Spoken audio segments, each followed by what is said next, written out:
of the themes that's come out today has been inflation and how sticky it is.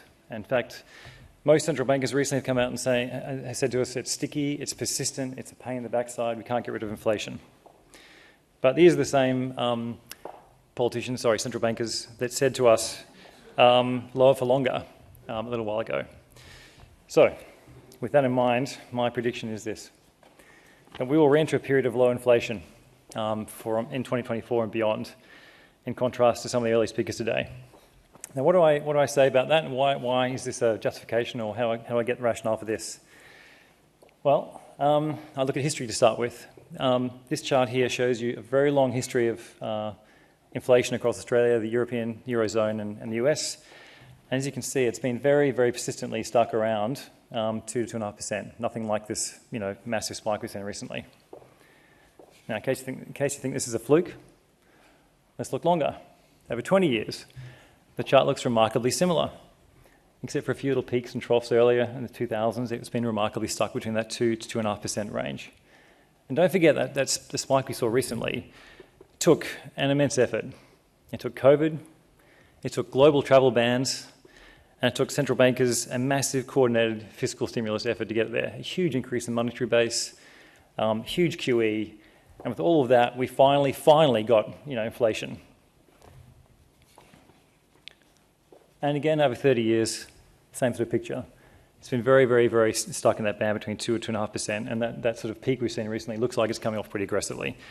And don't forget, we've also heard today about the AI boom, and that's going to be a massive productivity boom, let alone when we see quantum computing. Now, what does it mean, and how can you take advantage of this reduction in inflation and possibly interest rates? Well, just as you should never ask a hairdresser whether it's time to get a haircut, you should probably never ask a small cap manager if it's time to be buying small caps.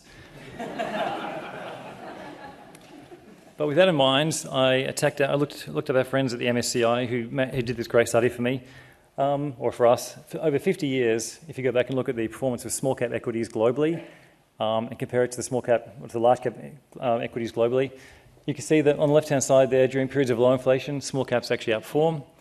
And the small bar on the left-hand side there shows that during periods of high inflation, small caps typically outperform large caps as well. On the right-hand side, you see periods of transition. So during rising CPI, actually large caps outperform as people flock back to safety, defence, liquidity, and so large caps actually tend to win. But in periods of falling inflation, actually small caps tend to outperform again. So if I'm right about CPI falling, interest rates coming back down, it could be a very attractive period for small cap investing. Surprise, surprise. And even more luckily, this is the recent performance of the small caps in Australia versus large caps. And you can see indeed that defensive trait of large caps has held up. So the black line there is the large cap index in Australia.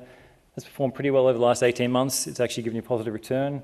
Whereas our friends in micros and small caps have had a really torrid time. People have taken money out of small caps and gone back to defensive stocks, large caps. So not only if we are into a period of low inflation will we see small caps outperform, but on top of that, at the moment, there's a very good opportunity because they've lagged performance of large caps by so much.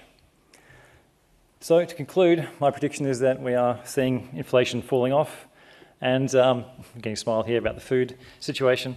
And I think that will lead to, I think inflation will fall, and I think rates will come down with it. History generally has supported that view, and I think AI plus, if we get quantum computing, we'll see a dramatic, massive increase in productivity, which will help inflation as well. Small caps often win when we're in a deflationary environment, and there's also a massive performance gap. So with that, thank you very much.